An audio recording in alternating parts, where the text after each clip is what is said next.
15 मई 2008 नोएडा के सेक्टर 25 जलवायु विहार के L32 फ्लैट में सुबह हर दिन की तरह ही सामान्य थी। घर के भीतर 13 साल की आरुषि तलवार स्कूल के लिए तैयार हो रही होती है। घर के दूसरे कमरे में उसके पिता डॉक्टर राजेश तलवार और माँ डॉक्टर नुपुर तलवार भी काम पर जाने के लिए रेडी हो रहे थे। राजेश और नुपुर पेशे से डेंटिस्ट थे और दोनों मिलकर नोएडा के सेक्टर 27 में अपना डेंटल क्लिनिक चलाते थे। राजेश क्लिनिक चलाने के साथ साथ नोएडा फोर्टिस हॉस्पिटल के डेंटल डिपार्टमेंट के हेड भी थे और ग्रेटर नोएडा के ITS डेंटल कॉलेज में पढ़ाते भी थे। इस तरह तलवार दंपति का शेड्यूल काफी बिजी रहता था और अक्सर रात को ही अपनी बेटी आरुषि के साथ समय बिताने का मौका मिलता था। आरुषि उनकी इकलौती बेटी थी और वो भी उन्हें काफी मुश्किलों के बाद पैदा हुई थी, इसलिए दोनों अपनी बेटी पर जान छिड़कते थे। 9 दिन बाद 24 मई को आरुषि का बर्थडे भी था। 16 मई से उसके स्कूल की गर्मी की छुट्टियां होने वाली थी, इसलिए उसके पेरेंट्स ने अगले दिन 16 मई को ही उसके दोस्तों के साथ आरुषि का बर्थडे सेलिब्रेट करने का प्लान बना रखा था। घर में राजेश, नुपुर और आरुषि के अलावा नेपाल का एक 45 साल का नौकर हेमराज बंजाड़े भी रहता था, जो रोजमर्रा के काम संभालता था। हेमराज सभी के लिए नाश्ता लगाता है और नाश्ता करने के बाद आरुषि स्कूल के लिए और उसके पेरेंट्स अपने काम के लिए निकल जाते हैं। 15 मई की शाम भी आम दिनों जैसी ही थी। अपने अपने काम निपटाकर नुपुर शाम लगभग 7:30 बजे तक और राजेश रात के 9:30 बजे घर लौट आते हैं। उस समय तक हेमराज डिनर तैयार कर चुका था।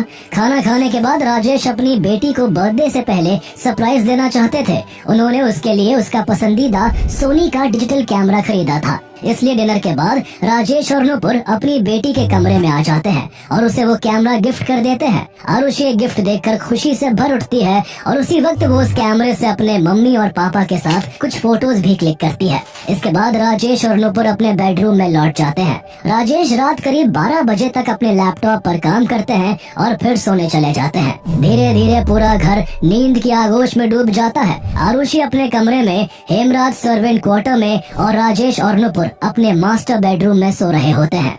1300 स्क्वायर फीट का ये फ्लैट बाहर से देखने में बिल्कुल आम लगता था, लेकिन अंदर की बनावट कुछ अलग थी। इस फ्लैट में घुसने के लिए एक के बाद एक कुल 3 डोर्स थे। पहले सबसे बाहर वाला लोहे का ग्रिल गेट, उसके बाद दूसरा मैश गेट और फिर आखिर में तीसरा लकड़ी का बना मेन डोर था। सर्वेंट क्वार्टर जिसमें उस वक्त हेमराज रहता था, उसमें भी 2 डोर्स थे। एक डोर ड्राइंग डाइनिंग रूम में खुलता था और दूसरा डोर घर के दूसरे और सबसे बाहर की लोहे वाली ग्रिल गेट के बीच खुलता था। यानी इस तरह सर्वेंट क्वार्टर से होकर भी घर के अंदर और बाहर जाया जा सकता था। रात के इस अंधेरे में देखते देखते पूरे अपार्टमेंट में गहरा सन्नाटा छा जाता है। जैसे जैसे रात गहराती है, ये सन्नाटा और भी बढ़ जाता है, लेकिन किसी को कहाँ पता था कि इस घनघोर अंधेरी रात के सन्नाटे में L32 फ्लैट की दीवारें एक ऐसी वारदात की गवाह बनने वाली है, जिसकी गूंज कुछ ही घंटों बाद पूरे देश को झकझोर कर रख देगी। एक ऐसी वारदात जो आने वाले सालों में रहस्य और विवादों में उलझकर हमेशा हमेशा के लिए एक राज बनकर ही रह जाएगी। अगले दिन की सुबह करीब 6 बजे घर की मेड भारती हमेशा की तरह L32 फ्लैट के आउटर गेट पर पहुंचती है और डोर बेल बजाती है, लेकिन दरवाजा खोलने कोई नहीं आता। वो दूसरी बार भी बेल बजाती है, लेकिन इस बार भी कोई नहीं आता। भारती को यह अजीब लगता है, क्योंकि रोज एक बार बेल बजाते ही घर का नौकर हेमराज दरवाजा खोल देता था। तीसरी बार बेल बजाने पर आखिरकार नुपुर तलवार बाहर आती है और सबसे भीतर वाला दरवाजा खोलकर भारती से हैरान होकर कहती है, घर का दूसरा दरवाजा बाहर से लॉक्ड है, ये हेमराज कहाँ है? नुपुर हेमराज को कॉल करती है, लेकिन कॉल उठने के तुरंत बाद अचानक कट जाता है। नुपुर भारती से कहती है कि हो सकता है हेमराज दूध लेने गया हो, तुम थोड़ा वेट कर लो।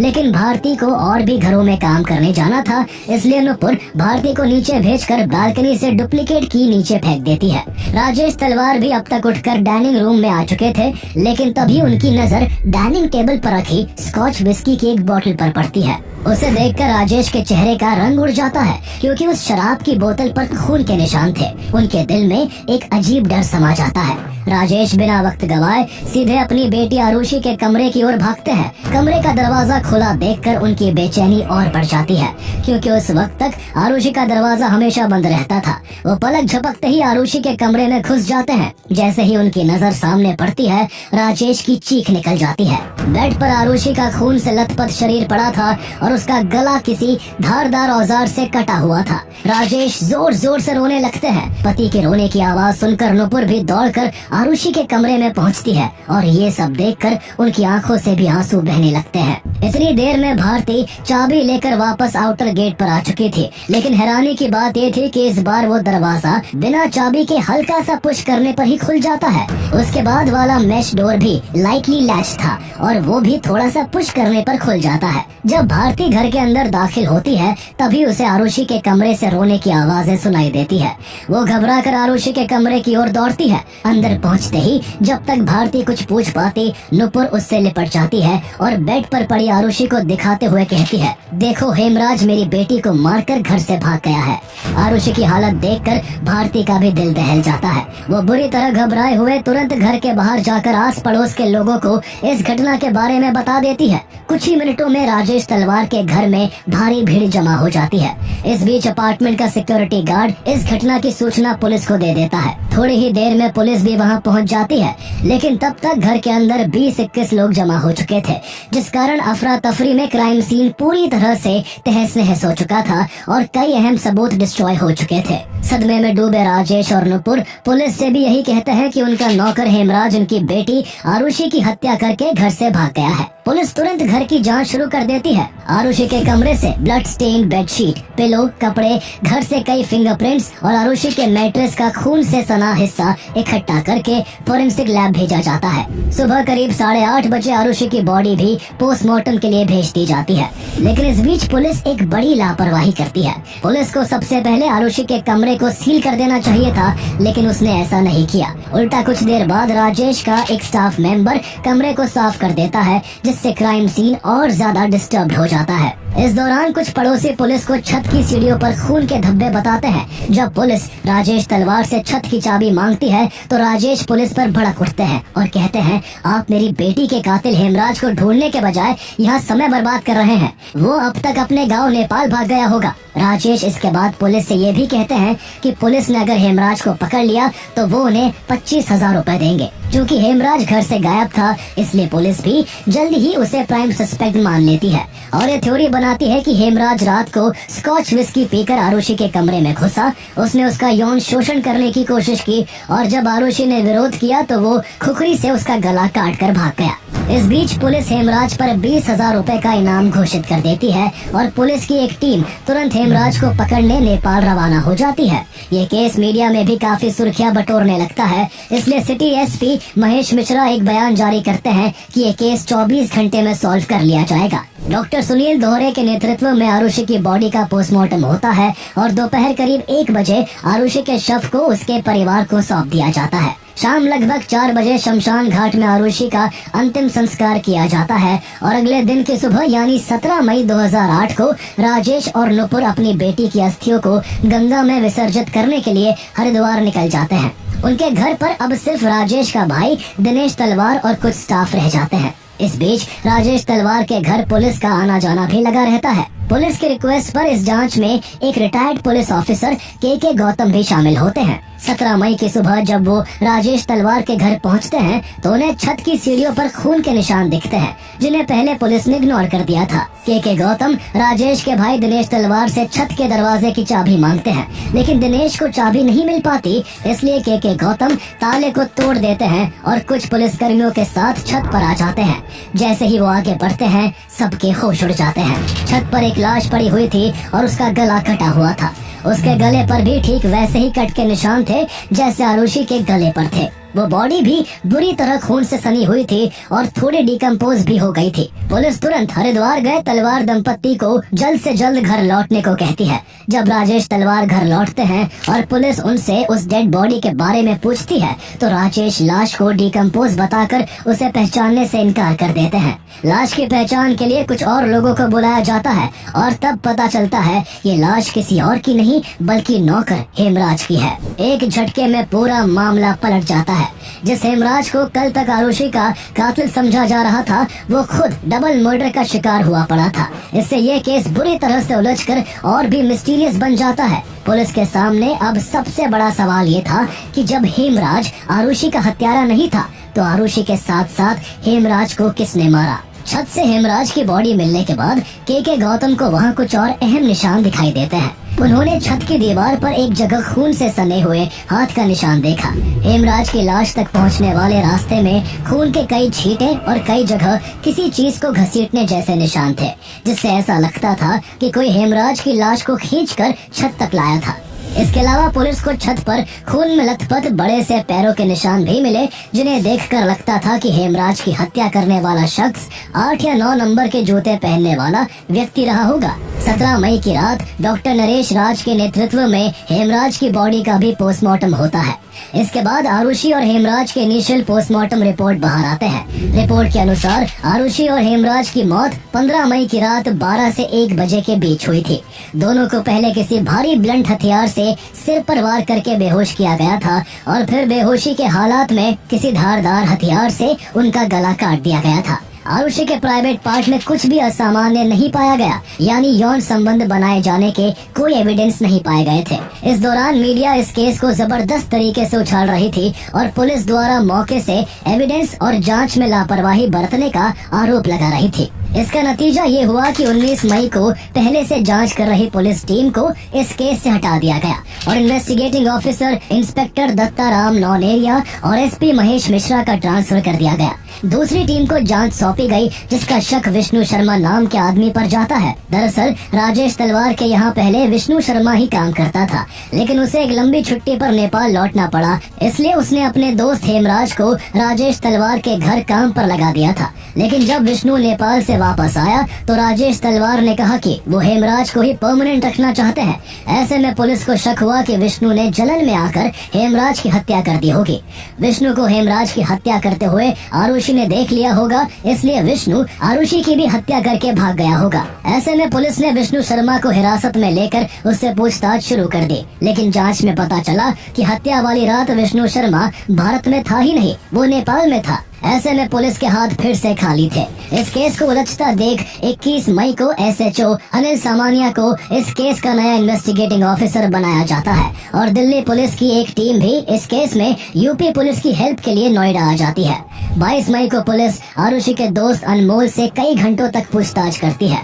आरुषि की हत्या से कुछ घंटे पहले अनमोल ने उसे मैसेज किया था। अनमोल आरुषि का अच्छा दोस्त था और उसने आरुषि की हत्या से पहले 45 दिनों में उसे 688 कॉल किए थे। पूछताछ में अनमोल ने पुलिस को जो बताया, उसके बाद पुलिस का शक जिस ओर गया उस पर किसी के लिए भी यकीन करना मुश्किल था। अनमोल पुलिस को बताता है कि राजेश तलवार का अनीता दुर्रानी नाम की महिला से एक्स्ट्रा मैरिटल अफेयर चल रहा था और ये बात उसे खुद आरुषि ने बताई थी।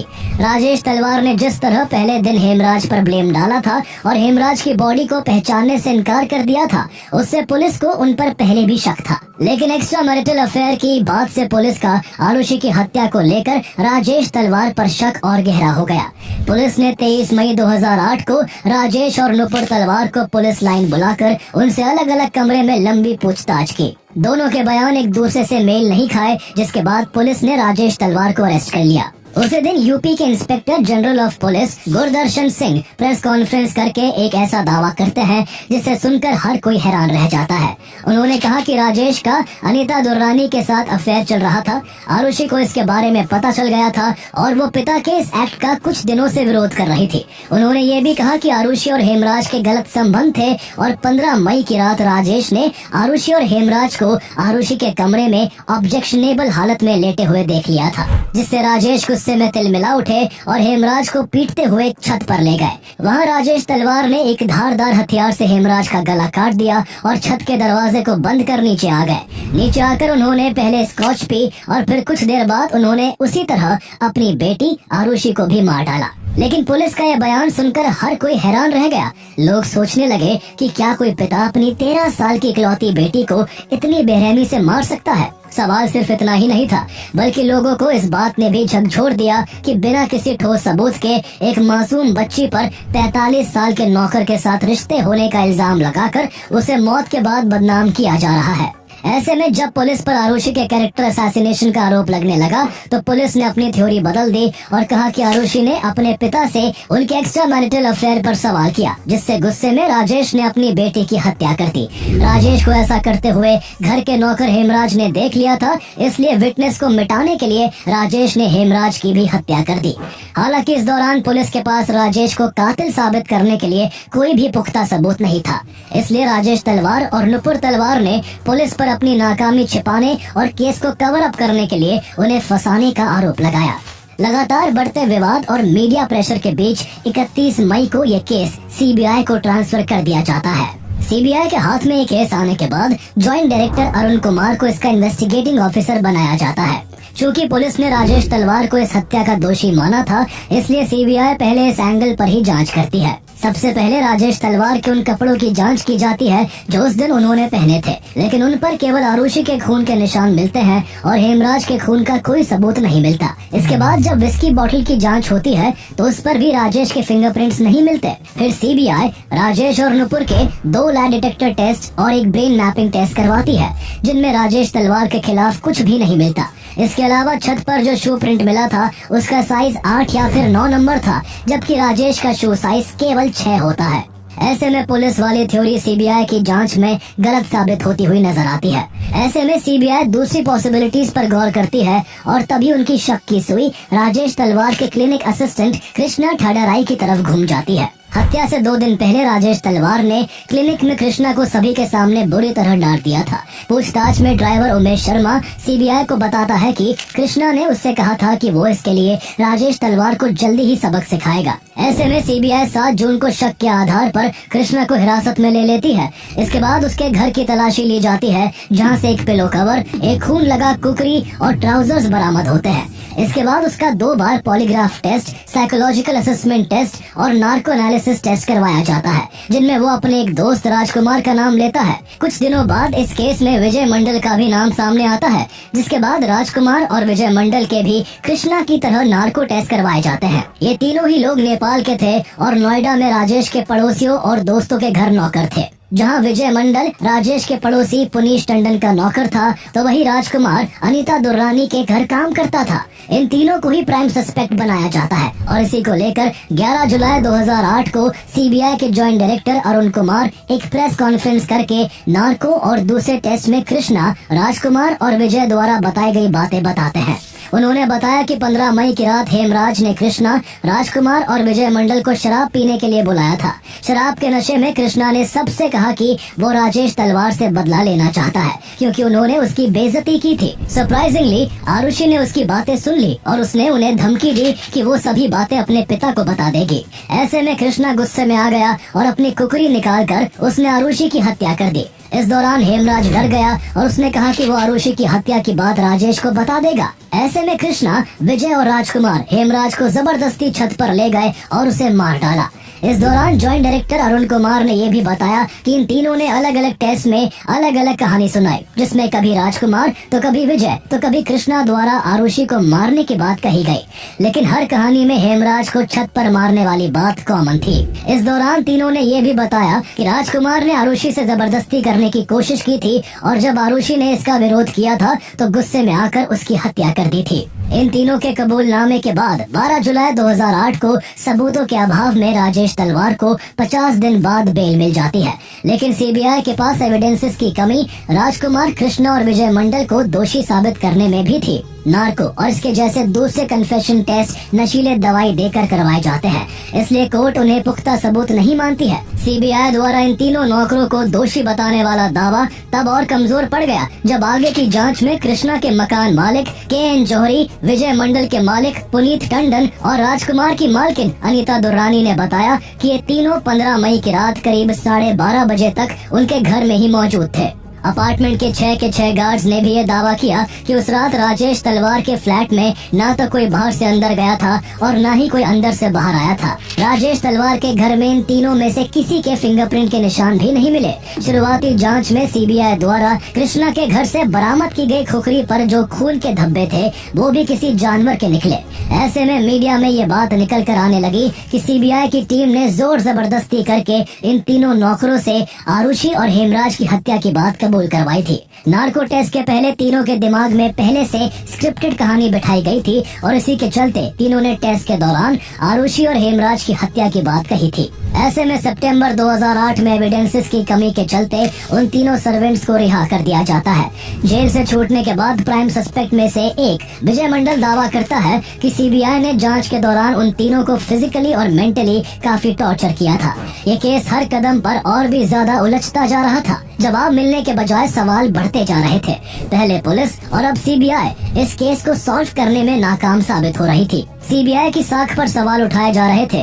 ऐसे में आरुषि और हेमराज की हत्या के करीब 1.5 साल बाद सितंबर 2009 में उत्तर प्रदेश गवर्नमेंट इस केस की जांच के लिए एसपी नीलाभ किशोर के नेतृत्व में सीबीआई की एक नई टीम का गठन करती है और एसपी एजीएल कौल को इस केस का इन्वेस्टिगेटिंग ऑफिसर बनाया जाता है। सीबीआई की नई टीम इस केस की नए सिरे से जांच करती है और पूछताछ की शुरुआत आरुषि और हेमराज की बॉडी का पोस्टमार्टम करने वाले डॉक्टर सुनील दोहरा और डॉक्टर नरेश राज से करती है। इस बार दोनों के बयान इनिशियल पोस्टमार्टम रिपोर्ट से काफी अलग होते हैं। इनिशियल रिपोर्ट में आरुषि के साथ कोई यौन संबंध न बनाए जाने की बात की गई थी, लेकिन इस बार डॉक्टर सुनील दोहरा बताते हैं कि आरुषि की हाइमेन क्षतिग्रस्त थी और ऐसा लग रहा था कि आरुषि के मरने के बाद उसके प्राइवेट पार्ट्स को काफी अच्छे से साफ किया गया था। दूसरी तरफ डॉक्टर नरेश राज भी सीबीआई को बताते हैं कि हेमराज का प्राइवेट पार्ट सूजा हुआ था, जो इस बात की ओर इशारा करता है कि अंतिम समय में या तो हेमराज यौन संबंध बना रहा था या फिर ऐसा करने के लिए तैयार था। इसके बाद सीबीआई की इस नई टीम ने अक्टूबर 2009 में क्राइम सीन को फिर से रिक्रिएट किया और दावा किया कि आरुषि की हत्या के बाद उसके कमरे को रीअरेंज किया गया था और फिर लोगों को आरुषि की हत्या की खबर दी गई थी।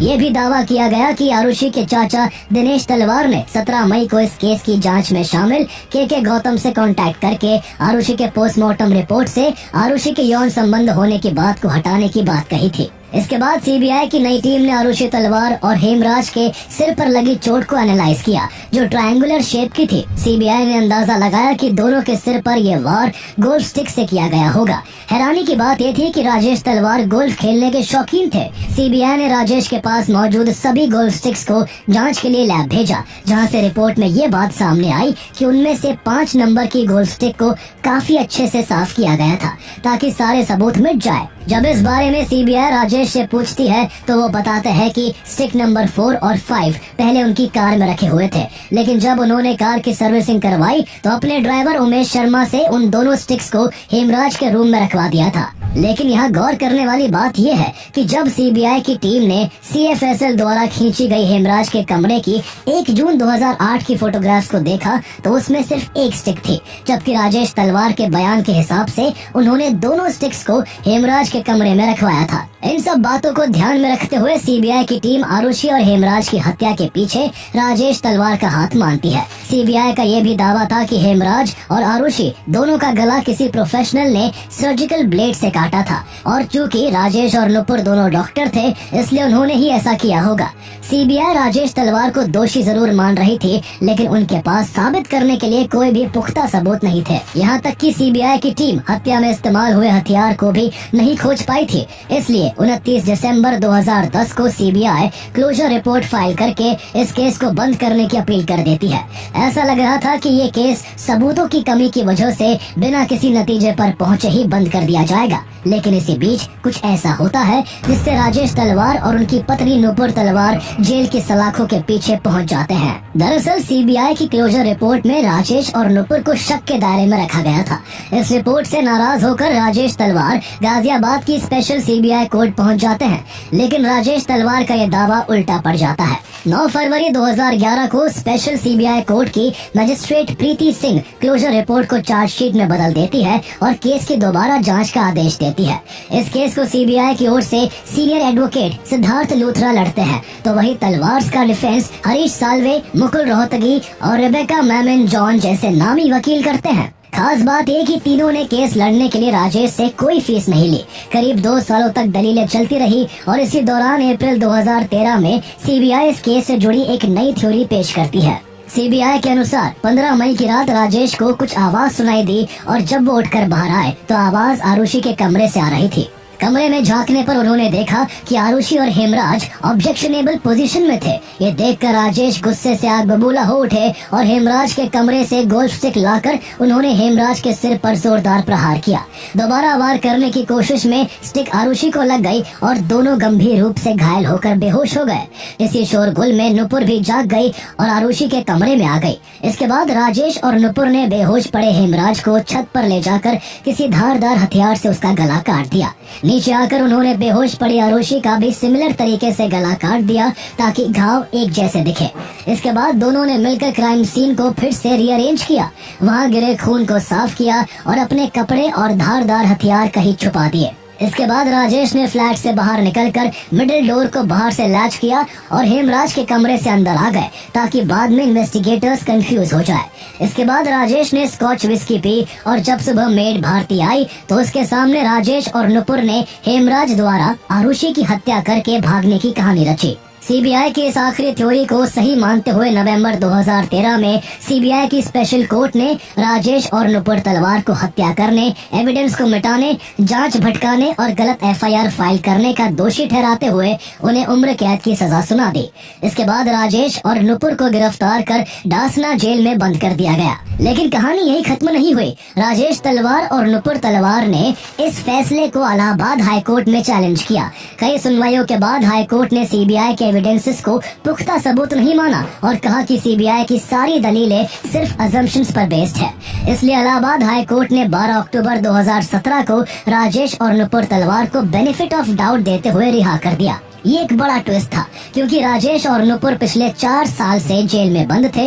हालांकि मामला यहाँ भी नहीं थमा। आगे सीबीआई और हेमराज की पत्नी खुमकला बंजड़े इलाहाबाद हाई कोर्ट के इस फैसले को सुप्रीम कोर्ट में चैलेंज करते हैं। अगस्त 2018 में सुप्रीम कोर्ट ने दोनों की अपील्स को एडमिट कर लिया। तब से अब तक ये मामला सुप्रीम कोर्ट में पेंडिंग है और सुप्रीम कोर्ट ने कोई अंतिम फैसला नहीं दिया है। इलाहाबाद हाई कोर्ट के फैसले के मुताबिक तलवार दंपत्ति अभी भी कानूनी तौर पर बरी है। साल 2020 में आरुषि के पिता राजेश तलवार ने the killing of Aarushi and the murder of justice नाम से एक किताब भी लिखी, जिसमें उन्होंने ट्रायल कोर्ट के फैसले और उस दौरान पेश किए गए एविडेंसेस पर कई सवाल उठाए। उनका कहना है कि आरुषि केस सिर्फ एक केस नहीं बल्कि इंडिया में हजारों ऐसे क्रिमिनल केसेस की तरफ इशारा करता है जहां जस्टिस के साथ खिलवाड़ होता है। आज भी सबसे बड़ा सवाल यही है कि आरुषि और हेमराज की हत्या किसने और क्यों की थी। उस रात नोएडा सेक्टर 25 के L32 फ्लैट में क्या हुआ था, ये आज भी एक रहस्य है और ऐसा लगता है मानो उस रात का सन्नाटा इस राज को भी अपने साथ समेटकर हमेशा के लिए दफन हो गया हो। अगर आपको रहस्यमयी और रोमांचक केस पसंद है तो आप एलिसा लैम मर्डर मिस्ट्री देख सकते हैं। ये वही घटना है जिसमें एलिसा लैम लॉस एंजलिस के मिस्टीरियस होटल में ठहरती है और 3 दिन बाद गायब हो जाती है। उसको आखिरी बार होटल की लिफ्ट के सीसीटीवी फुटेज में देखा गया जिसमें वो अजीबोगरीब हरकतें कर रही थी। गायब होने के 19 दिन बाद उसकी लाश उसी 14 मंजिला होटल की पानी की टंकी में मिलती है। उसकी डेथ मिस्ट्री को हमने अलग वीडियो में कवर किया है जिसका लिंक आप